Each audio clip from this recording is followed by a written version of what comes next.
34장부터 45장은 이제 두 번째 얘기를 하는 거예요. 어떤 얘기냐면 아까 대꾸가 됐다고 그랬잖아요. 그래서 아까 26장, 29장에서는 방금 전에 봤지만 거짓 선지자들의 그 잘못된 그러한 예언으로 백성들이 하나님을 바로 보지 못했던 거죠. 그래서 하나님 심판하셨다 그 얘기를 했다면 이 34장에서 제가 건너뛰었어요. 그 30장에서 33장 맨 마지막에 하려고.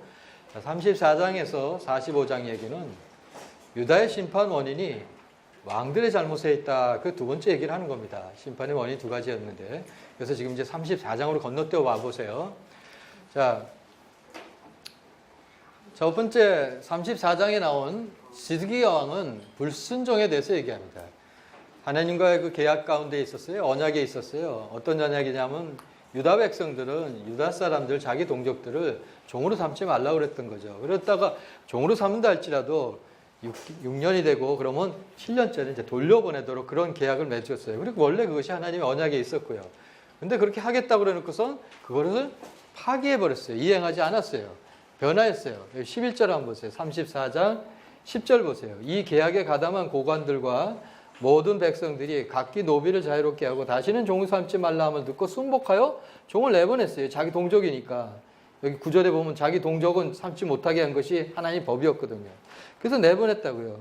그런데 11절 후에 그들의 뜻이 변하여 자유를 주었던 노비를 끌어다가 복종시켜 다시 노비를 삼았더라.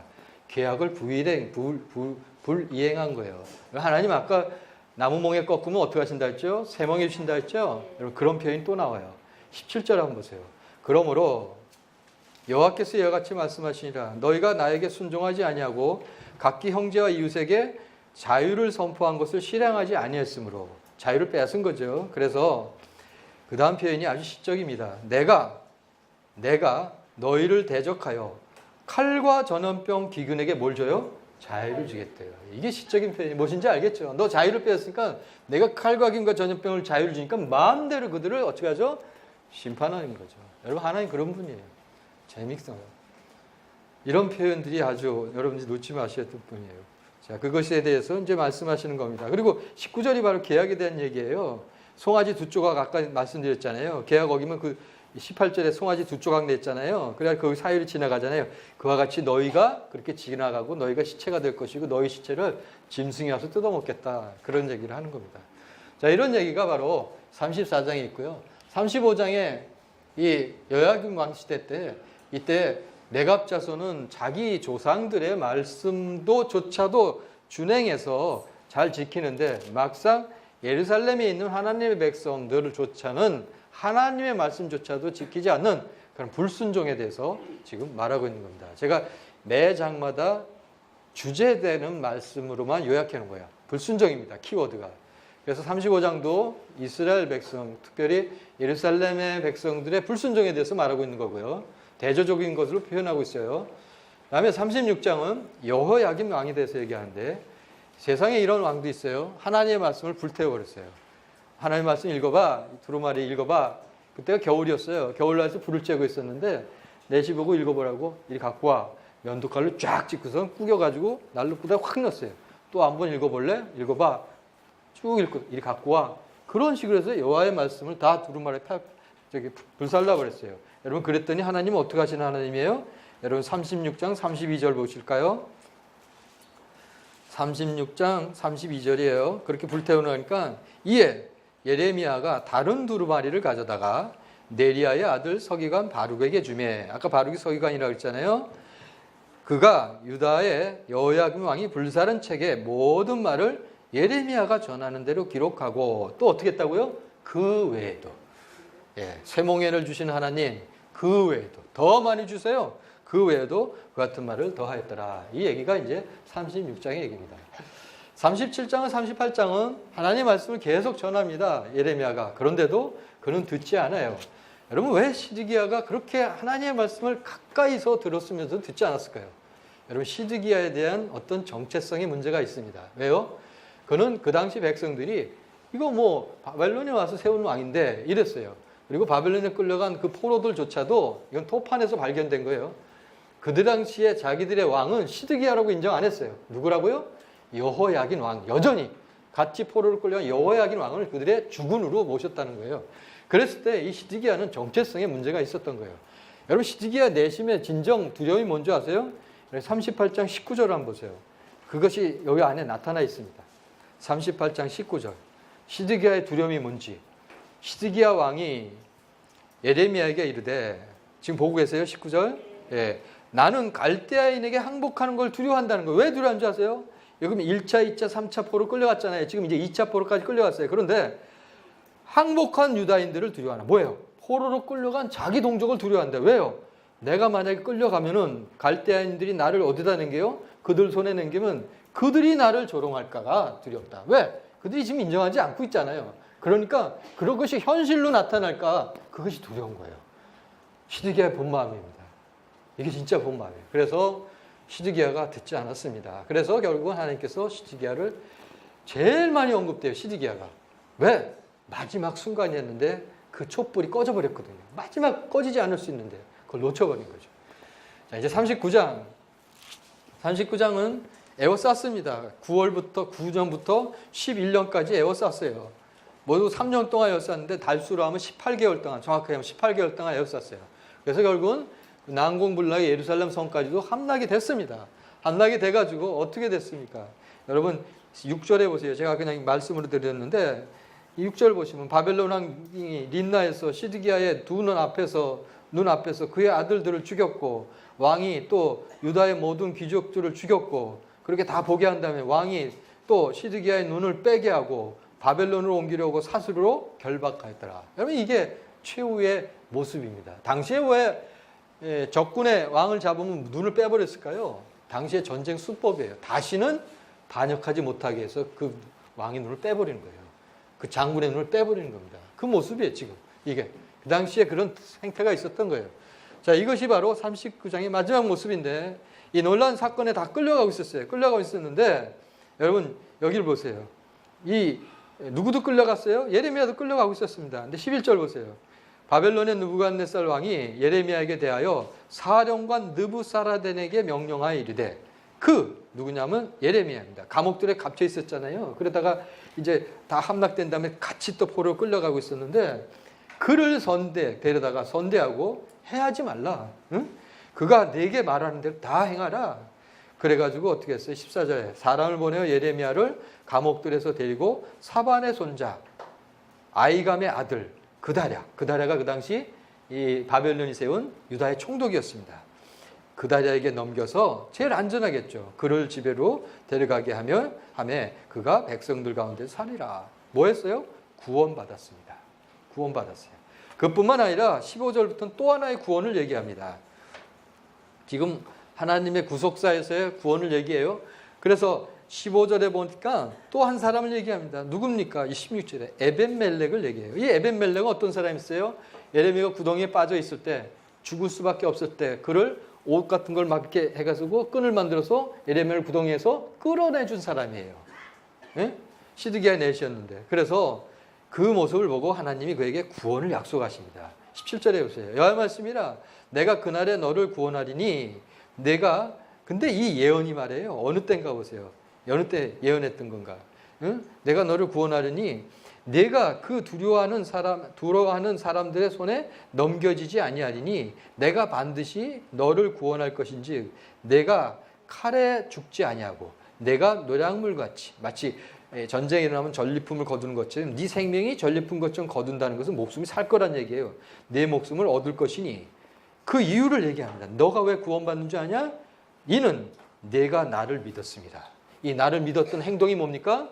구덩텅이에 빠졌던 예레미야, 참된 선지자 예레미야를 이끌어낸 거죠. 구원에 살린 거죠. 이게 바로 어떤 행동이에요? 믿음의 행동이죠. 하나님의 말씀의 행동이었던 거죠. 그래서 이 에벤멜렉도 살려주겠다, 구원받는다. 그 얘기를 하는 게 39장의 얘기입니다. 여러분 39장은 이런 모습이 나타나요. 여기 앞에 한번 보세요. 자, 시드기야와 함께 예루살렘은 함락되고 시드기야는 붙잡힘을 받았습니다. 그런데 두 사람의 구원을 얘기합니다. 에레미야가 구원받은 거, 에벤멜렉이 구원을 약속받은 거, 대조가 되고 있어요. 완전히. 결국은 예루살렘의 함락은 불순종으로 인한 하나님의 심판, 공의 하나님을 얘기했다면 똑같이 예레미야의 석방과 또 에벤멜렉 구원은 동일하게 순종하고 믿은 그에게 행한 하나님의 구속사의 그러한 모습이었던 걸 알 수 있어요. 그래서 하나님의 성품과 하나님의 구속사가 동시에 나타난 게 바로 39장에 이야기했던 거죠. 이해가 되시죠? 공의 하나님으로 역사하셔서 심판하셨고, 그렇지만 또 그 하나님은 그들을 향해서 하나님의 말씀에 순종한 자에게는 하나님의 구원의 손길을 내리면서 그들을 구원하신 바로 그 얘기가 39장에서 나타나고 있습니다. 자, 40장에서 45장은 그러한 함락 이후의 사건이라는 것을 아까 말씀드렸고요. 이제 46장으로 와보세요. 46장. 이방 나라들에 대해서 심판을 선언하는 게 46장에서 51장까지의 얘기입니다. 어떤 나라들이었을까요? 자, 이 앞에 보면, 자, 46장은 애굽에 대해서, 47장은 블레셋, 48장 모압, 그리고 49장이 여러 나라들이 있었습니다. 그리고 50장, 51장에서 바벨론에 대해서 얘기했죠. 여러분, 이 나라는 다 어디 있는 나라일까요?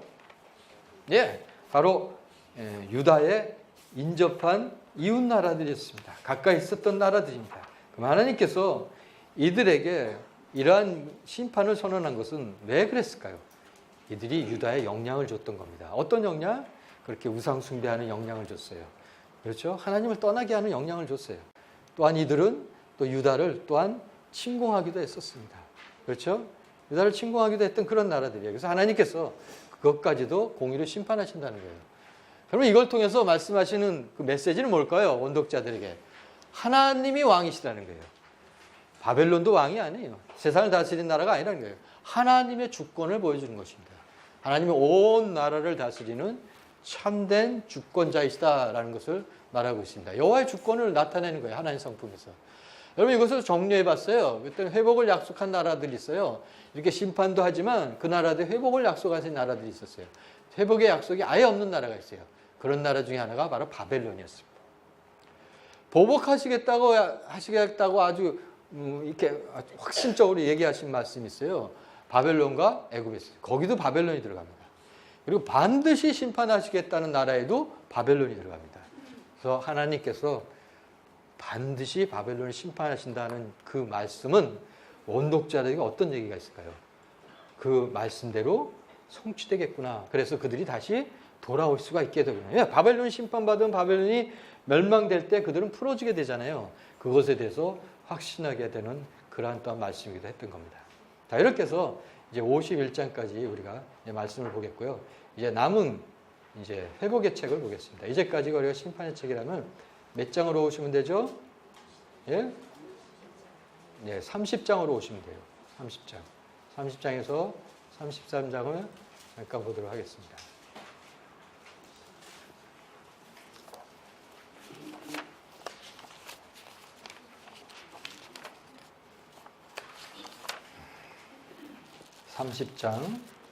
제가 이렇게 말씀드리는 것은 오늘 주제별로 이렇게 쭉 보는 겁니다. 차례를 따라서. 자, 30장인데 여기에 나왔어요. 자, 회복에 대한 책입니다. 위로책이에요. 전체가 내 백성을 위로하고 격려하라라는 메시지죠. 여러분, 언약의 회복이 진정한 회복인 거죠. 그래서 우리가 30장 22절을 한번 보세요. 30장 22절. 너희는 내 백성이 되겠고 나는 너희의 하나님이 되리라. 여러분, 이게 회복의 완성입니다. 여러분, 삶 가운데 진정한 회복은 뭘까요? 여러분, 삶 가운데 진정한 회복은 하나님과의 관계가 회복되는 게 진정한 회복이죠. 그것이 아까 제가 강의 시작하자마자 보였던 일과 같은 실제적인 실수입니다. 실제적인 실수. 허수 실수할 때 실수예요. 실제적인 숫자라고요. 그와 같이 바로 관계의 회복이 바로 마지막 최종적인 회복인 것입니다. 언약을 갱신하시겠대요. 이제는 옛 언약, 시내산 언약, 모압 언약, 세겜 언약, 이것이 다 다른 언약이 아니에요. 왜냐하면 대상만 다를 뿐이지 결국 시내산 언약의 바로 옛 언약의 바로 그러한 갱신이었습니다. 이걸 이제 갱신하는 대신에 뭐 했어요? 옹기 항아리 깨트렸잖아요. 그러면 그걸 다시 주워 담을 수 없잖아요. 뭔 얘기예요? 이제 새 언약을 주시겠다는 거죠. 바로 새 언약으로 이제 그들을 회복하시겠다라는 얘기입니다. 30장의 얘기는 메시지가 포로에서 너희 돌아올 것이다 라는 그런 메시지입니다. 그래서 30장의 내용 보면 아까도 우리가 한번 보셨죠? 3절에도 너희가 차지한 땅으로 다시 돌아올 것이다 라고 말씀하시죠. 그리고 10절도 한번 보실까요? 10절도 보면 야곱아 놀라지 말라, 이스라엘아 놀라지 말라, 내가 먼 곳으로부터 구원하고 네 자손을 잡혀가 있는 땅에서, 포로로 끌려간 그 땅에서 돌아오게 하리라. 야곱이 돌아와서 태평과 안락을 누릴 것이며 두려워할 자가 없으리라. 내가 너와 함께서 너를 구원하리라 라는 회복의 바로 메시지가 30장의 얘기입니다. 31장은 이제 회복했을 때 뭐가 먼저 회복되어지는가? 언약이 회복되어지는 걸 얘기합니다. 그래서 31장은 언약의 책이죠. 언약의 얘기입니다.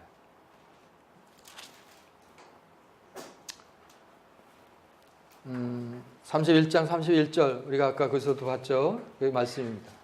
언약이죠. 새롭게 언약을 세우겠다는 거예요. 그래서 이제는 다시는 34절, 우리 33절까지 봤으니까 34절 한번 보세요. 그들이 다시는 각기 이웃과 형제를 가리켜 이르기를 너는 여호와를 알라 하지 아니하리라. 왜? 이미 그 관계가 회복돼서 여호와를 아는 삶을 살기 때문에 이제 더 이상 뭐 여호와를 알라 이런 얘기 하지 않는다는 거죠. 이는 작은 자로부터 큰 자까지 다 나를 알기 때문이라. 내가 그들의 악행을 사하고 다시는 그 죄를 기억하지 아니하리라. 여러분 이것이 예수 그리스도를 통해서 이루어진 새 언약의 결과였던 것입니다. 그리고 이제 32장을 보시면 아나돗의 밭을 사는 그런 얘기인데 이때 배경이 어느 때인가 보세요. 32장 보세요. 유다의 시드기야 왕 10째 해래요. 그러면 아까 9째부터 11째의 포위 상태잖아요. 바로 그 중간에 있었던 포위의 정점에 있었던 그 해입니다. 그 해에 예레미야는 자신은 어디 있어요? 2절에 보세요. 그때 바벨론 군대는 예루살렘을 에워싸고 예레미야 자신은 왕궁에 있는 시위대들의 감옥에 갇혀 있을 때요. 여러분 그런 상태에서 밭을 사라고 한다는 거죠. 그래서 어디 있어요? 8절에 보세요. 여호와의 말씀이 네 이제 숙부의 아들 하나멜이니까 숙부의 아들이니까 사춘지간이죠. 너의 고향에 있는 아나돗에 그가 와서 내 땅을 사라 이럴 거라는 얘기죠. 그러면 너는 이게 여호와의 말씀인지 알므로 사란 얘기예요. 9절에 내 숙부 아들 하나멜 아나돗의 밭을 사는데 진짜 돈을 지불했어요. 17세계를 달아주고 증서까지 썼대요. 그걸 봉인까지 했대요. 이렇게 해서 완전하게 계약을 이루고 밭을 샀습니다. 왜 그랬다고요? 다시 돌아올 것을 확신하기 때문에. 15절 보세요. 만군의 여호와 하나님께서 이와 같이 말씀하시라. 사람이 이 땅은 어느 땅이에요? 바로 이 하나님의 땅, 지금 유다 땅이죠. 이 땅에서 집과 밭과 포도원을 어떻게 해요? 다시 사게 되리라. 그래서 바로 그것에 대한 믿음의 행동이 바로 아나돗의 밭을 사는 겁니다. 여러분 그런 믿음의 행동이 필요한 때가 있어요. 사람들이 볼 땐 저 어리석은데 저런 바보 같은 짓을 하는데 라고 하는데 내가 믿기 때문에 하나님 믿기 때문에 사람들이 볼 때는 어리석지만 그렇게 발을 내딛고 그 일을 행할 때가 있는 거예요. 이게 바로 아나돗의 밭을 산다 그 뜻입니다. 이제 33장 유다와 이스라엘에 대한 회복입니다. 이제 33장 보세요. 33장은 이렇게 되어 있습니다. 중심 단어가 33장은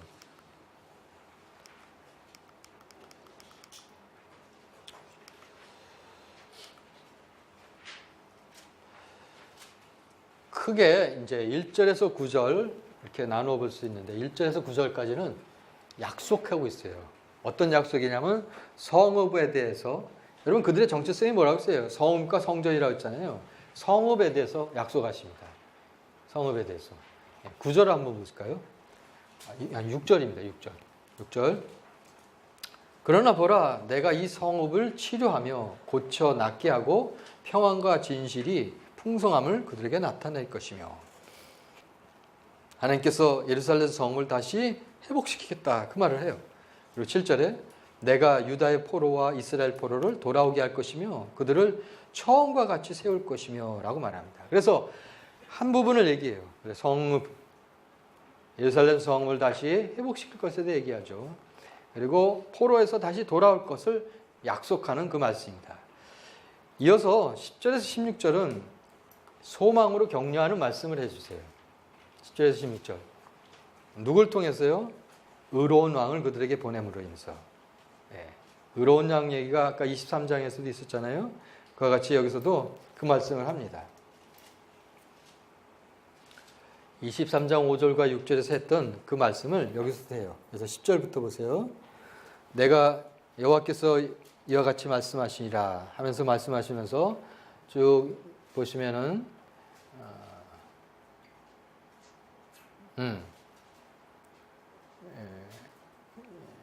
여호와는 선하시니 그 인자하심이 영원하시다 하는 그런 소리, 그리고 그건 뭡니까? 예배의 소리입니다. 예배가 다시 회복될 것이며 이와 같이 포로에서 다시 돌아올 것이다 라고 얘기하는 그런 회복을 얘기해요. 자, 이제 정리를 해볼게요. 이제 33장을 정리해볼게요. 33장은 언약이 회복되는 것에 대해서 말하고 있습니다. 세 가지 언약을 얘기하는데요. 세 가지 언약. 자, 17절부터 18절은 다윗 언약에 대해서 얘기합니다. 17절, 18절 보세요. 17절. 여호와께서 이와 같이 말씀하시니라. 이스라엘 집에 왕이 앉을 사람이 다윗에게 영원히 끊어지지 아니할 것이며. 여러분, 이게 뭘까요? 바로 이것은 사무엘하의 7장에 있었던 다윗 언약에서 말했던 너 왕위를 계속 네 집에서 끊어지지 않겠다, 그 말씀이에요. 그거를 다시 여기서 말하는 것은 다윗 언약을 회복시키겠다라고 말하는 겁니다.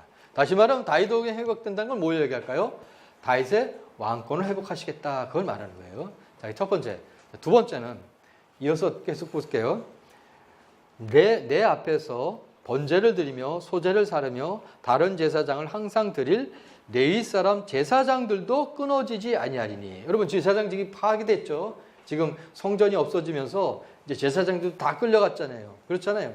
그래서 제사장 그 제도도 파해졌어요. 그런데 이 말씀을 통해서 제사장 직분 언약을 다시 회복하시겠다는 거예요. 그게 민수기에 있는 말씀이에요.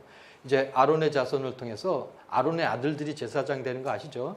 레위 지파 중에서도 아론의 아들들은 제사장이 되고 아론의 맏아들은 대제사장이 되는 겁니다. 그래서 그 직분에 대해서 얘기한 게 민수기 25장 얘기인데 그걸 다시 언급하는 거예요. 이제 제사장, 레위 사람 제사장도 끊어지지 않을 것이다. 그러면 제사장직을 회복하겠다는 거예요. 자, 두 번째까지 얘기했어요. 세 번째 얘기는 맨 밑으로 와보세요. 이제 26절을 한번 보세요. 야곱의 종 야곱과 내 종 다윗의 자손을 버리고 다시는 다윗의 자손 중에서 아브라함과 이삭과 야곱의 자손을 다스릴 자를 택하지 아니하리라. 내가 그 포로된 자를 돌아오게 하고 그를 불쌍히 여기시라. 여러분, 이 말씀은 여기서 택하지 아니하리라 이것만 봐가지고 택하지 않는 것 같이 보이지만 25절과 연결돼서 읽으셔야 돼요. 25절에 보면 내가 주야와 맺은 언약, 주야로 천지의 법칙이 있잖아요. 그것을 내가 정하지 아니하였다며, 그러니까 그것을 파기하지 않는 이상 지금 야곱 아브라함과 맺었던 그 언약도 파기하지 않겠다, 이런 식의 말씀을 하는 거예요. 무슨 얘기를 하냐면 택함을 받았던 하나님께 처음으로 민족으로서 그들의 조상됐던 택함의 시작은 아브라함 때부터거든요. 그래서 아브라함 때부터 받았던 그 택함 받은 것에 대해서도 회복하겠다라는 말씀을 하는 겁니다. 여러분, 이 세 가지 택함부터 시작해서 제사장직 회복하고 왕권직 회복하고, 그러니까 온전한 회복이 이 언약 회복을 통해서 이루어질 것이다 라는 것을 말하는 게 33장의 얘기인 것이죠. 자, 이 말씀을 한번 잠깐 볼게요. 이런 말씀으로 돼 있어요. 하나님께서 이렇게 말씀하십니다. 나주가 이렇게 말한다. 낮에 대한 나의 약점과 밤에 대한 나의 약점을 너희가 깨트려 낮과 밤이 제 시간에 오지 못하게 할 수 있겠느냐? 그런 일이 없다면 나의 종 다윗에게 세운 나의 언약도 깨진 일이 없겠다. 이렇게 표현하는 게 무슨 얘기 아시겠죠? 천지의 법칙이 깨지지 않는 이상 내가 다윗과 맺은 언약도 깨지지 않을 거야. 그래서 다윗에게도 그의 왕자에 앉아서 다스릴 자손이 끊어지는 일이 없겠고, 그렇죠? 천지의 낮과 밤이 계속해서 변함없이 이루어지듯이 내가 다윗과 맺은 언약 다시 회복시켜서 그와 같이 왕의 나를 자들 다시 다 회복시킬 거다. 또 나를 섬기는 레위 지파 제사장들과 세운 나의 언약도 깨지는 일이 없을 것이다. 이해가 되죠? 그런 식으로 회복하시겠다는 거예요. 또 한 가지 그것을 이렇게 또 표현합니다. 셀 수 없이 많은 하늘의 별처럼 측량할 수 없이 많은 바다의 모래처럼 내가 이제 나의 종 다윗의 자손과 나를 섬기는 레위 사람들을 그렇게 불어나게 하리라 라는 것이 이제 오늘 이 본문의 말씀인 것입니다. 뒤에 말씀 조금 더 볼게요. 주께서 예레미야에게 말씀을 다음과 같이 말씀하시니라. 너희는 이 백성이 주께서 자신이 택하신 두 족속을 버리셨다고 말하는 것을 듣지 못하느냐. 이제 다른 민족들이 조소하는 거죠. 야, 저 하나님의 백성이라는 저 족속, 여기서 두 족속은 그냥 둘로 말하는 거예요. 북이스라엘과 남유다를 말하는 거예요. 아, 저 하나님의 백성이라는 저 백성 하나님 버리셨어. 그렇게 망해버리니까 버리셨다고 얘기하는 거예요. 그래서 조롱했다는 거예요. 이방 사람들이. 그래서 사람들이 내 백성을 멸시하고 다시는 나라를 이루지 못할 것이라고 말들 하고 있구나. 그런데 나 주가 말한다. 나의 주야의 약정이 흔들릴 수 없고, 예? 주야의 낮과 밤이 변함없이 이렇게 천지 하나님께서 창조하신 것처럼 변함없이 낮과 밤이 이어지듯이 하늘과 땅의 법칙이 무너질 수 없는 것과 마찬가지로 자연의 법칙이 하나님이 만드신 것과 마찬가지로 26절 마지막 절이 이런 표현이라는 것을 제가 말씀드린 거예요. 야곱의 자손과 나의 종 다윗의 자손도 절대로 버리지 않을 것이며 아브라함과 이삭과 야곱의 자손을 다스릴 통치자들을 다윗의 자손들 가운데 세우는 나의 일도 그치지 않을 것이며 무슨 얘기인지 아시겠죠? 그들 가운데 계속해서 이제 왕을 통해서 다스리도록 하겠다는 얘기죠. 이제는 참으로 내가 이 백성을 불쌍히 여겨 그들 가운데서 포로가 된 사람들을 이제 돌아오게 하겠다라고 말씀하신 거죠. 이것이 성취가 에스라서 1장 1절에 있는 바로 그 말씀인 것입니다. 여러분 에스라서를 보세요.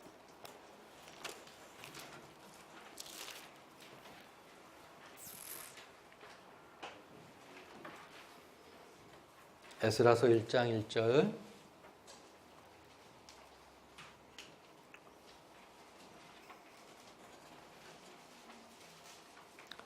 (1절부터) (4절이) 바로 오늘 마지막 본 33장의 성취이면서 이렇게 보게 되죠. 그리고 완전한 성취는 메시아 바로 예수 그리스도를 통해서 성취되는 겁니다. 자, 바사왕 고레스 원년에 여호와께서 예레미야 입을 통하여 하신 말씀을 이루게 하시려고 바사왕 고레스의 마음을 감동시키며 그가 온 나라에 공포도 하고 조소도 내려 이르되, 이 말씀은 지금 이제 이 말은 539년의 얘기입니다. 결국은 BC 539년에 이제 하나님께서 고레스를 통해서 바로 그들을 풀어주게 된 거죠. 바로 이 바벨론이라는 나라를 멸망시킨 거죠. 그래서 이 해방자가 된 거예요, 고레스가. 그래서 2절 보세요. 바사왕 고레스는 말하노니 하늘의 하나님 여호와께서 세상의 모든 나라를 내게 주셨고 나에게 명령하사 유다 예루살렘의 성전을 건축하라 하셨나니. 그래서 성전도 건축하게 되는 겁니다. 고레스의 명령에 의해서. 이스라엘 하나님은 참 신이시라. 너희 중에 그의 백성이 된 자는 다 유다 예루살렘으로 돌아가서 이스라엘 하나님 여호와의 성전을 건축하라. 그는 예루살렘에 계신 하나님이래라. 그렇죠? 이렇게 해서 1차 포로로 귀환한 게 이제 538년, 그 다음에 538년에 귀환하게 되는 겁니다. 여러분, 이와 같은 역사는 그래서 하나님의 말씀대로 성취된 것을 보게 되고, 그리고 이 말씀처럼 바로 다윗의 언약과 제사장 언약과 그리고 택하신 아브라함 언약, 이 모든 것이 다 온전하게 성취된 것은 바로 제사장직, 그리고 왕권직, 그리고 신으로서 그 모든 것을 어떻게 다 가지고 계신 누굽니까? 예수 그리스도를 통해서 완전한 회복을 하게 된 것이죠. 그래서 이제 예레미야서가 이렇게 이제 마치게 된 것입니다. 자, 이제 남은 시간에 우리가 이제 예레미야 예가를 잠깐 보고, 그리고 오늘 이제 오바댜서를 보겠습니다. 자, 우리가 이제 예레미야 예가서를 보겠습니다.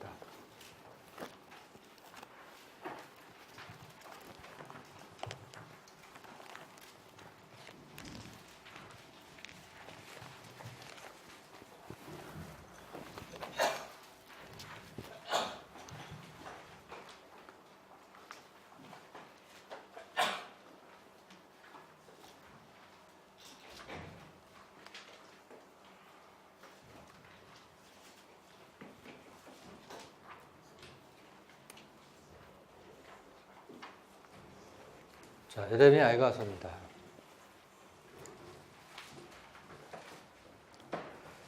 전체적인 분위기가 예가서 1장 1절에 나온 에이카로 시작됩니다. 아까도 말씀드렸지만 이 에이카는 슬프다라는 곡하는 소리입니다.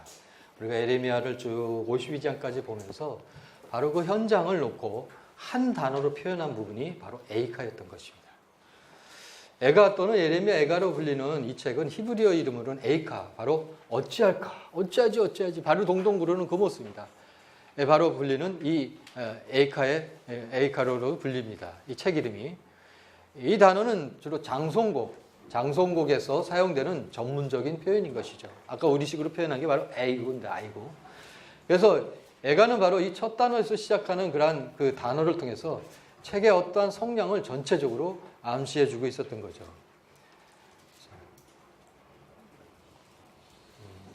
에가의 저자가 누군가라는 것은 오늘 말씀 속에서도 보면은 바로 예루살렘이 불타는 것들을 직접 목도한 사람인 것을 알 수가 있어요. 그죠? 성문이 불타고 하는 것들을, 이 말씀에 보면은 그런 말씀이 있잖아요. 성이 불타는 것들에 대해서 본 바로 그 현장에 있었던 사람인 것을 알 수 있어요. 1장 3절도 보세요. 유다는 환난과 많은 고난 가운데 유대로 사로잡혀갔고, 그 사로잡혀가는 것을 실제로 봤던 사람인 것을 알 수가 있어요. 18절도 한번 보세요. 18절 보시면은 여기도 사로잡혀간다는 얘기를 하잖아요. 나의 처녀들과 청년들이 사로잡혀갔도다. 그죠? 그래서 이런 현장을 보고 또 불타는 것에 대해서 얘기하잖아요. 그래서 이런 현장을 직접 본 2장 3절 보세요. 중반절에 보면 그의 오른손을 뒤로 거두어 들이시고 맹렬한 불이 사방으로 불사름같이 야곱을 불살했도다. 그렇게 마치 에레미야 1장에 있었던 끓는 가마처럼 어떻게 하죠? 불 찌르듯이 바로 예루살렘 멸망했다는 그러한 표현을 지금 하고 있습니다. 여러분, 이게 누굴까요? 바로 그 현장을 봤던 에레미야라고 생각할 수 있죠. 그래서 이 저자는 에레미야다, 이런 얘기를 할 수가 있습니다. 기록 시기는 이것은 멸망한 후겠죠. 그렇죠? 이런 애가를 부를 수 있었던 거는. 그래서 586년 예루살렘이 멸망한 직후라고 생각할 수가 있습니다. 누구에게 쓰여졌을까요? 이것은 이미 예루살렘의 멸망을 경험한 같은 슬픔 가운데 있었던 바로 이스라엘 백성이었던 것을 알 수가 있습니다. 기록된 장소는 예루살렘이라고 볼 수 있어요. 왜냐하면 예루살렘의 멸망을 목도했기 때문에.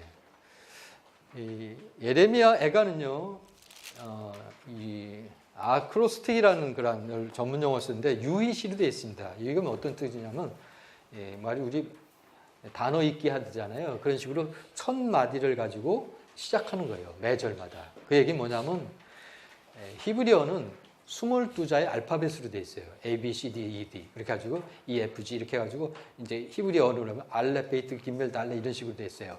그러면 이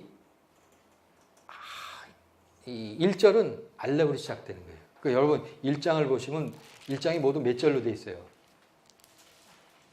22절로 되어 있죠. 그러면 1절은 A로 시작하고 2절은 B로 시작하고 이런 뜻이에요. 3절은 C로 시작하고. 그래서 22절이에요. 2장도 보세요. 몇 절로 되어 있어요?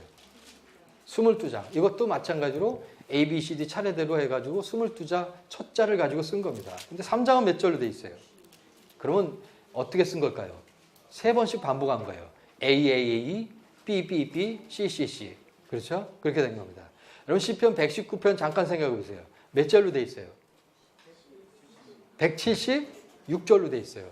그러면 22 곱하기 몇이죠? 8, 8번. 28이 16, 28이 16. 그래서 176. 그래서 119번은 아크로스틱인데 8번씩 반복한 거예요. A, A, A, A, B, B, B, B, B 이렇게 쓴 겁니다. 자, 그런 시라는 거는 이제 알고 계시면 되고요. 시의 양식이 그렇다라는 거죠. 여기 이렇게 앞에 있는 게 바로 히브리어인데요. 이게 A부터 우리가 보면 이게 타오인데 알렙부터 타렙까지 22자로 1절, 2절, 3절, 4절 이렇게 쓰였다는 겁니다. 예? 형식은 이제 그렇다는 거 아시면 되고요. 역사적 배경은 예레미야하고 동일해요. 똑같은 배경 가운데 쓴 거고요. 책의 중심 내용은 슬픔 중에도 슬픔에 그냥 눌려있지 말고 아까 3장에 있는 19절입니다. 3장 19절. 19절에서 20절 보면 낙심이 되오나, 예, 낙심돼요. 슬픔 가운데 있어요. 그러나 뭘 바라보는 거예요? 여호와의 뭐죠? 인자와 긍휼을 바라보고. 여호와의 뭐를 봐요? 주의 성실함을 보라는 겁니다. 시간적 개념으로 영원 무궁하다고 표현한 듯이 공간적 개념으로 크시다고 표현한 거예요. 이런 표현으로 쓴 거예요. 이게 22절과 23절은. 그래서 여호와 그 하나님 무궁하시고 인자가 여호와의 성품을 얘기한 겁니다. 또 여호와의 성품은 무지무지 크신 거 이렇게 표현하면서 그 하나님께 뭘 두라고요? 소망을 두라는 것이죠. 이게 중심 내용입니다. 쓴 이유는 멸망으로 인한 슬픔을 노래하기 위해요. 슬프니까 노래해요. 애가를 슬퍼요. 슬프다고 그러면 슬프지 않다고 그런 건 아니잖아요. 슬퍼요. 그걸 노래했습니다. 그리고서 그 다음에는 멸망의 죄값의 결과인 것을 멸망이 유다 죄의 결과인 것을 알게 하기 위해서 그리고 거기서 끝나는 것이 아니고 하나님 반드시 회복시키는 그 하나님이다라는 것에 소망이 두기 위해서 애가를 썼다는 것입니다. 하나님의 공의 하나님과 소망이 되신 그런 하나님의 성품을 노래하고 있었습니다. 자, 애가의 본문은 제가 좀 생략하고요. 오늘 예레미야 애가와 애가를 좀 정리해 보도록 하겠습니다. 그럼 맨 나중에 정리할게요. 그렇게 해서 애가는 잠깐 마치고요. 그리고 이제 마지막 책 오바댜를 보도록 하겠습니다. 자, 오바댜서. 자, 우리가 오바댜서는 1장 1절을 보세요. 뭘로 시작하죠? 에돔이라는 말로 시작해요. 오바댜의 묵시라 그러면서 뭘로 시작하죠? 에돔에 대하여 이와 같이 말씀하시라 이렇게 얘기합니다. 그래서 우리가 오바댜라는 본문을 보기 전에 에돔을 알아야 돼요. 아까도 말씀드렸죠. 본문을 그냥 보면요 글자로밖에 못 봐요. 근데 그들을 알기 위해서는 이 본문을 실제로 알기에는 그 깊이를 알아야 되는데 그의 현장으로 돌아가서 그의 삶으로 돌아가는 걸 필요해요. 그때 에돔이 어떤 나라인가? 에돔이 어떤가? 에돔과 유다의 관계는 어떤가? 그걸 좀 알 필요가 있어요. 자, 에돔은 불다라는 뜻입니다. 붉은 팥죽과 장자의 명분을 바꾼 일로 인해서 에서에게 지어진 별명이에요. 창세기 읽다 보면 그런 말씀 나오죠. 에서가 팥죽 한 그릇에 자기의 장자 명분을 팔았잖아요. 그래서 에돔이란 바로 에스란 말이 거기서 나온 거죠. 그래서 에돔 불다라는 그런 뜻입니다. 에돔은 성경에서 에돔은 이후에 이 말은 에서의 자손들이 거하는 땅으로도 칭해지고요. 또 에돔 그들의 자손이 바로 그들의 자손 민족 공동체 그러니까 에서의 후손을 칭하는 명칭으로도 사용되고 있다는 거죠. 땅과 민족 그러니까 에서의 후손의 땅과 민족으로 쓰여지는 단어가 에돔이라는 단어입니다. 그 땅의 지형은요 사해 아까 말한 그 아라바 거기가 사해잖아요. 그 밑이에요. 그 밑에 길쭉하게 남북으로는 120km, 동서로는 한 20km. 그러니까 아주 짤뚝하면서 아래로 긴 그러한 지형에 있는 아주 조그만 나라였습니다. 여러분 120km야 얼마 되지 않잖아요. 그리고 폭도 20km래요. 그런 조그만 나라예요. 그래서 우리 성경에도 보면 그런 말씀이 여기 나오지 않아요? 조그만 나라라고 어디 나오죠? 이게 나오는데 얼른 안 보이네. 어디 있어요? 응? 예? 몇 절인지 얘기해 주세요. 제가 2절 그래요. 예? 예, 맞아요. 2절 나와요. 보라, 내가 너를 나라들 가운데서 매우 작게 하였으므로 내가 멸시를 받으냐. 실제로 에돔의 지형이 조그만 나라입니다. 대체로 붉은색, 또 한 가지는 이 에돔이란 말이 붙여진 이유는 대체로 붉은색을 띠는 산과 바위들로 이루어졌기 때문에 이 에돔이란 명칭으로 계속 불리게 됐던 거죠. 근데 중요한 건요. 자, 에돔이 어떤 지형적인 역할을 했는가? 그 역사 속에서. 자, 에돔이 있는 그 땅에 뭐가 지나가고 있냐? 왕의 대로가 지나가고 있습니다. 당시의 왕의 대로는 무역의 길이었어요. 그러니까 왕의 대로, 그 대로 오늘날로 하여금 고속도로였습니다. 그러면 이 고속도로로 오고 가고 뭐가 왔다 갔다 할까요? 무역이 오고 갑니다. 돈줄이라는 거예요. 그리고 이 에돔의 이 땅에는 또 뭐가 있냐면 이 에시온 개별 다음에 쓰게 있는 이 에시온 개별로부터 에돔 땅에는 뭐가 있었냐면 광산이 있었어요. 광산 어떤 광산인 줄 아세요? 구리 광산이 있었어요. 여러분 구리 광산 가지고 뭘 만들지 아세요? 노쇠를 만들었어요. 그럼 그 무기도 될 수 있고 그것이 연장도 될 수 있고요. 오늘날 이야기하면 철 무슨 그런 자원 아주 귀중한 자원이 되는 거예요. 여러분 그런 땅에 위치해 있는 것이 바로 에돔이었던 겁니다. 또 한 가지는 경제적으로는 그렇고 또 한 가지는 옛적부터 지혜의 나라로 불려져 있어요. 여러분 1장 7절 한번 보실까요? 1장 7절 보면은 1장 7절 보시면은 하반절에 보면 내 먹을 것을 먹는 자들은 내 아래 함정을 파니 내 마음에 지각이 없음이로다 하면서 이게 에돔에 대한 이제 심판을 얘기할 때 이제 너 지각이 없게 될 거야. 근데 이 지각이라는 것은 그 다음 8절에 나오는 지혜하고 같은 의미를 쓴 겁니다. 8절에 보면 여호와의 말씀이라 그날에 심판한 그런 날이에요. 하나님이 심판한 날이에요. 그날에 내가 에돔에서 지혜 있는 자를 멸하려 버린대요. 그러니까 에돔이 지혜 있는 자들이 있다는 거잖아요. 그죠? 그리고 이어서 얘기하죠. 동의댓글을 쓴 거예요. 에서의 산, 그것은 곧 에돔을 얘기하는 거예요. 왜냐하면 에돔이란 나라가 산으로 되어 있기 때문에. 그래서 에서의 산에서 뭐 있는 자요? 지각이 있는 자를 멸하지 아니하니까. 동의댓글이에요. 그게 같은 뜻입니다. 그래서 옛적부터 지혜의 나라로 알려졌던 거예요. 여러분, 예레미야 49장을 한번 볼게요. 우리가 예레미야를 봤으니까 49장을 한번 볼게요. 예레미야 49장. 몇 절이냐면 7절을 한번 보겠습니다. 7절. 예레미야 49장 7절. 읽어드릴게요. 에돔에 대한 말씀이다. 아까 46장 이후가 열방의 심판이잖아요. 그럴 때 7절부터가 에돔이었어요. 에돔에 대한 말씀이라. 만군의 여호와께서 이와 같이 말씀하시되 대만에 다시는, 이 대만은 에돔에 있는 도시입니다. 대만에 다시는 뭐가 없어요? 지혜가 없게 되었느냐. 명철한 자에게 책량이 끊어졌냐. 그들의 지혜가 없어졌느냐. 어떤 날이에요? 그들이 심판받는 날. 그걸 얘기하는 겁니다. 그래서 바로 이 말씀을 우리가 볼 수 있고요. 그래서 에돔이 지혜가 있는 나라로, 지혜의 나라로 알려졌다라는 것을 좀 기억해 볼 필요가 있고요. 여러분, 욥의 고향도, 욥의 고향 우스잖아요. 맞죠? 우스 땅에 사는 욥. 근데 욥이 바로 그 우스가 에돔이라는 그러한 성경 말씀이 있어요. 여러분, 에가서를 보세요. 뒤에 남겨보세요. 에가서 4장입니다. 에가서 4장 21절입니다. 21절.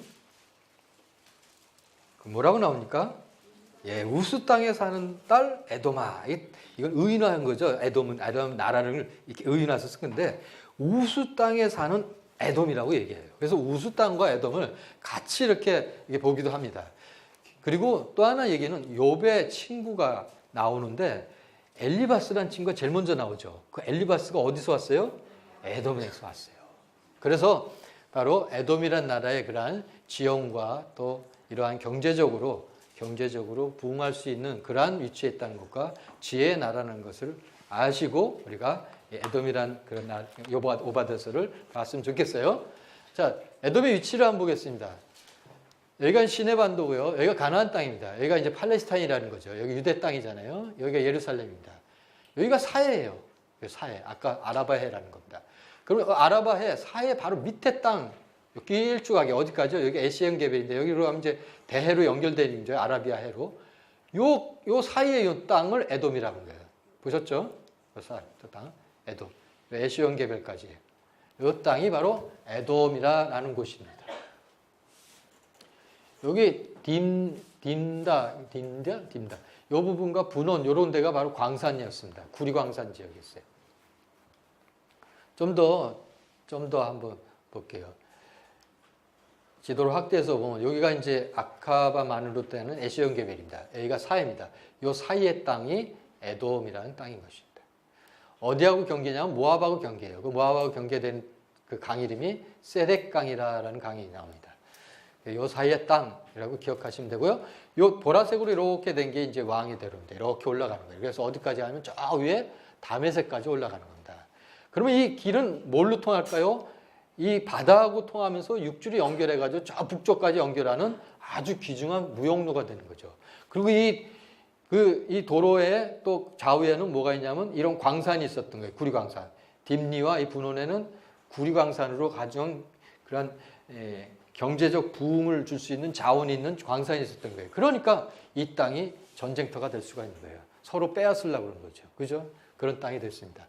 근데 에돔은 그런 부를 축적하면서 어디에 살고 있었냐면 산에 이렇게 살고 있었기 때문에 잘 침공을 받지 않는 거예요. 그래서 교만했었던 거죠. 그런 배경이 바로 오바댜서에 나옵니다. 자, 역사적 배경을 한번 보겠어요. 이스라엘과 에돔은 어떤 관계가 있는가? 그런 배경 가운데서 쓰여진 책이 오바댜입니다. 처음부터가 적대감으로 시작했어요.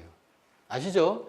둘이 니브가 태생부터 뱃속에서 싸웠죠. 그죠? 둘이 쌍둥이인데 태생부터 서로 먼저 나오려고 하면서 그 태생부터 뱃속에서 싸웠던 것이 적대감으로 싸웠던 것이 바로 이들의 숙명적인 역사였습니다. 자, 그 후의 역사를 보면 에돔은 이스라엘이 그 땅을 통과하려고 했어요. 출애굽 때. 근데 에돔이 통과하지 못하게 했어요. 이 땅으로 가지 마. 그렇게 막았어요. 그 후에 여호수아 시대 때 가나안 정복할 때 하나님께서 에돔을 치지 말라고 그랬어요. 왜 그랬을까요? 에돔은 에돔 족속에게 내가 줬다. 다 형제 나라잖아요. 그죠? 야곱의 형제 나라잖아요. 그러니까 형제 나라에게 준 땅이니까 너희는 그 땅을 건들지 말라. 이렇게 했어요. 그래서 무력 충돌이 없었습니다. 근데 그 후에 이제 왕 시대 때는 왕이 이제 그 통일왕국 시대에는 이제 다음에 사울 왕 때 에돔과 싸워서 승리를 거둔 적이 있어요. 승리를 거뒀어요. 다윗 왕 때는 아예 에돔 땅을 정복해 버려 가지고 거기 수비대를 두고 다스렸습니다. 그리고 다윗 왕 그때 요압 장군은 거기서 6개월간 머물면서 에돔의 남자들을 18,000명을 죽였어요. 이런 역사를 갖고 있었던 거예요. 그 후에 이제 여호사밧 때는 유다의 에돔을 신탁 통치했습니다. 그리고 거기다가 섭정왕을 세웠어요. 그런데 어떡하죠? 이제 하나님의 백성의 나라가 하나님으로부터 거역하고 점점점 하나님이 멀어질 때 하나님은 그런 이방 나라들을 뭘로 사용한다? 도구로 사용하는 거예요. 그래서 반란을 일으키게 만들고 더 큰 나라는 내려와서 막 정복하게 만들죠. 그런 역사가 일어나기 시작합니다. 여호람 때 에돔이 배반하고 이때 어때요? 이 여호람 아합의 사위가 되는 거죠. 아합의 딸과 결혼했잖아요. 그런데 그러다 보니까 그 아합 때 있었던 바알과 그런 그런 우상들을 다 가져와 버렸어요. 다 섬겼어요, 이때. 그래서 하나님께서 이제 그런 내란이 일어나게 하고 외세에서 침입 있게 되고 그렇게 만드는 거예요. 그래서 에돔이 배반했습니다. 그리고 그들 자신의 왕을 세웠어요. 이때 섭정왕이 있었는데 150년 후에는 다시 아마사 우시아를 통해서 이때 하나님 말씀 잘 들으면 또 하나님이 또 부흥시켜요. 그래서 에돔을 점령하게 됩니다. 근데 이제 후에 이제 그 역사 이제 이렇게 뒤죽박죽이게 엎치락뒤치락 하는 그런 역사가 있었다는 거예요. 그랬다가 이제 바벨론이 등장했어요. 큰 제국이 등장했을 때 그때는 다 그 밑에 속국이 됐어요. 똑같은 입장이에요. 유다. 자, 오늘 짧게 예레미야에서 애가 그리고 오바댜까지 우리가 어떤 것들을 좀 생각할 필요가 있는가 그것을 한번 정리하면서 오늘 강의를 마칠까 합니다. 저는 예레미야 애가를 통해서 이런 것들을 생각해 봤습니다. 예레미야의 선지자로서 대가지불이 뭐였었는가. 예레미야는 그 당시에 사람들이 인정해 주지 않는 그러한 선지자 역할을 했던 거예요. 또 오랜 기간 동안. 가장 아팠던 것은 그가 예언했던 그러한 모든 예언들을 성취되는 것들을 직접 눈으로 목도하는 거였습니다. 그의 삶이 어땠는가 한번 보겠어요. 매를 맞았습니다. 여호와의 총감독 바술에게 그는 매를 맞았어요. 그리고 예레미야는 재판정에서요 반역죄로 적용돼서 나라를 항복하라고 그러니까 자꾸 그러니까 너는 나라를 팔아먹는 놈이다 해가지고 반역죄 그런 언도도 받았던 것입니다. 여러분 26장 한번 잠깐 보세요. 예레미야 26장.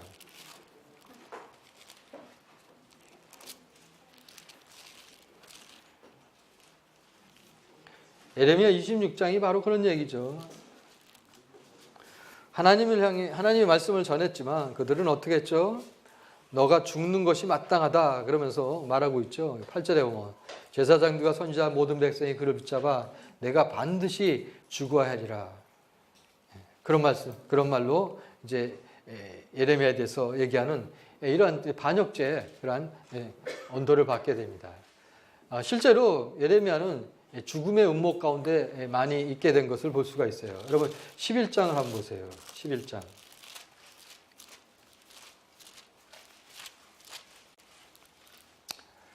11장 21절에 보면 여호와께서 아나돗 사람들에게 대하여 이와 같이 말씀하시되 아나돗 사람이 뭐라고 말하냐면 그들이 네 생명을 빼앗으려고 찾아 이르기를 너는 여호와의 이름으로 예언하지 말라 두렵건대 우리 손에 죽을까노라. 죽음의 위협 가운데 있어요. 그런 얘기가 뒤에도 쭉 나옵니다. 또 예레미야는 물구덩이에 그 구덩이에 감금도 됐었습니다. 또 감옥에도 갇힌 적이 있고요. 그리고 예레미야가 선포되는 메시지는 조소를 받고 비난거리가 됐습니다. 심지어 지금 이 11장에 있는 바로 자기 고향에 있는 사람들, 가족들로부터도 따돌림을 받았습니다. 예수님이 나중에 나사렛에서 그런 말씀하시죠. 선지자가 자기 고향 외에서는 존경받지 못함이 없도다. 그 얘기는 바로 예레미야에 있었던 얘기를 한 겁니다. 예레미야가 바로 자기 고향에서 존중받지 못하고 따돌림 받을 뿐만 아니라 죽음의 위협까지 받았잖아요. 그런 또 예레미야는 또 결혼 금지 명령까지 받게 됐습니다. 어찌 보면 예레미야 삶은요, 철저하게 세상 가운데서는 실패한 사람이에요. 그렇지만 하나님의 기준에서는 예레미야는 성공을 누린 사람이라는 것을 우리가 알 수 있죠. 저는 이 예레미야 삶을 통해서 예레미야 전체 안에서 좀 이런 것들을 한번 적용해 봤으면 좋겠어요. 순종은 관계를 회복하고 축복을 성취한다라는 거죠. 세상 사람들은 복만 얻기를 바라요. 축복 얻기를 바라요. 아니, 우리 그리스도인도 그럴 수 있어요. 복 주세요, 복 주세요 한다고요. 그냥 복은 내가 얻으려고 해서 얻는 게 아니라고요. 하나님이 주시는 거라고요. 하나님 우리 삶 가운데 맺혀지게 하는 거예요. 마치 포도나무 가지에 이렇게 붙어 있기만 하면 포도나무 열매는 맺혀지는 거라고요. 그것이 축복이에요. 내가 막 포도나무 열매를 다는 게 아니에요. 그러면 어떤 관계인 거 알 수 있어요? 말씀에 있어요. 말씀에서처럼 하나님의 언약의 말씀에 순종하였더니 하나님의 관계가 회복돼요.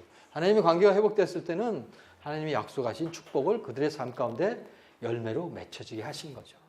여러분, 그래서 우리가 이것에 대해서는 좀 도전받았으면 좋겠어요. 내 삶 가운데 여러분, 복 얻기를 싫어하는 사람이 어디 있겠어요? 그렇지만 내가 복 주세요 하기 전에 내 삶이 하나님과의 관계가 먼저 회복돼야 될 것 같아요. 그리고 하나님의 관계는 뭐를 통해서요? 말씀을 통해서 회복되는 거죠. 여러분, 저는 이 모임이 끝나고 나면 속으로 모인다고 들었어요. 여러분, 바로 그런 자리죠. 우리가 서로 격려할 때 이 말씀을 다시 한번 서로 격려하면서 그 말씀 가운데서 어떻게 내 삶 가운데 이루어졌고, 그리고 관계가 회복되고 어떻게 축복했는가, 그걸 나누는 자리잖아요. 바로 순종에서부터 시작되는 거죠. 두 번째는요, 애가를 통해서는 이런 걸 좀 생각해 봤어요. 애가 3장 19절에 있는 말씀이죠. 낙심 속에서 소망을 바라보는 겁니다. 여러분, 똑같이 낙심 속에서 그냥 절망해 버린다면 믿는 자나 믿지 않는 자는 똑같아요.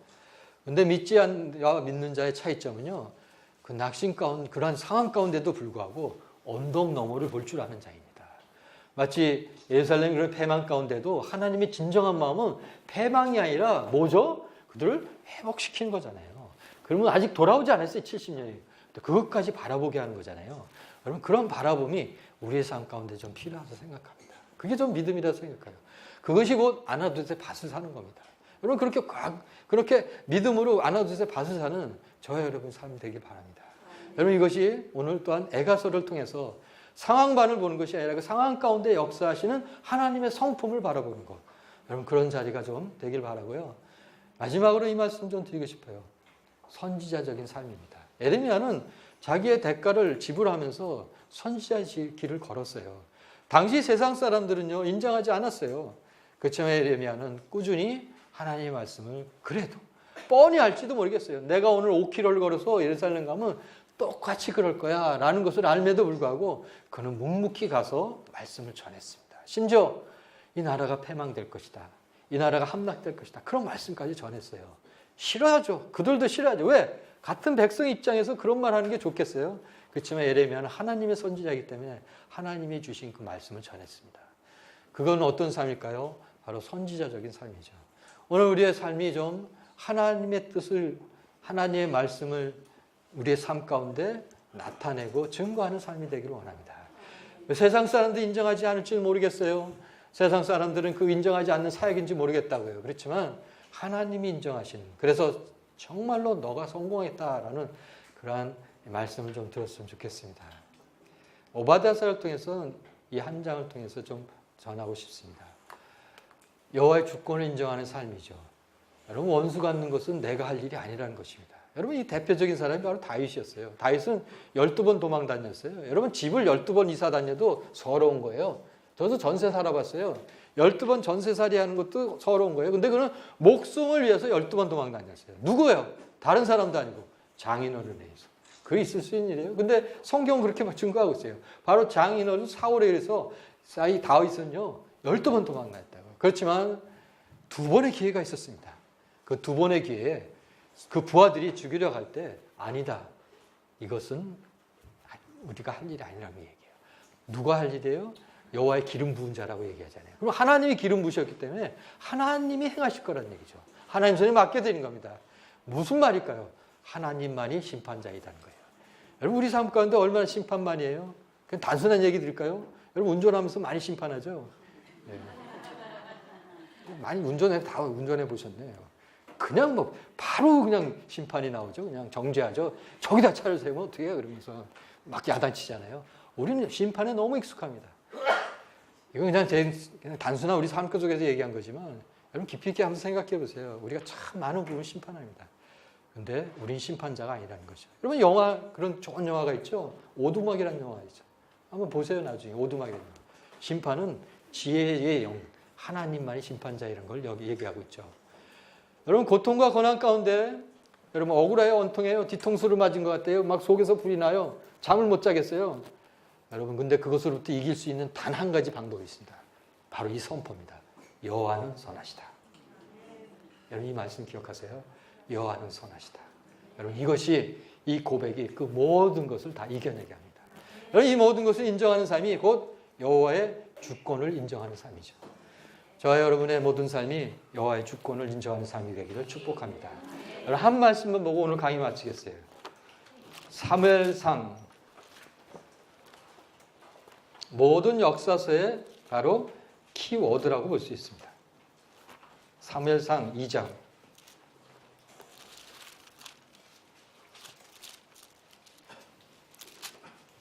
30절입니다. 이 말씀 한번 같이 읽고 그리고 오늘 강의 마치겠습니다. 사무엘상 2장 30절 중반절에 보면 나를 존중히 여기는 자 보셨어요? 예, 그 부분부터 같이 읽도록 하겠습니다. 나를 시작. 나를 존중히 여기는 자를 내가 존중히 여기고 나를 멸시하는 자를 내가 경멸하리라. 여러분 이게 저와 여러분의 삶이 되기를 축복합니다. 여러분 이것이 바로 여호와의 주권을 인정하는 삶이에요. 이 말씀 안에 모든 역사서의 주제가 다 달려 있습니다. 그리고 오늘 이 오바댜서의 심판에 대해서 바로 그 말씀도 같이 담겨져 있습니다.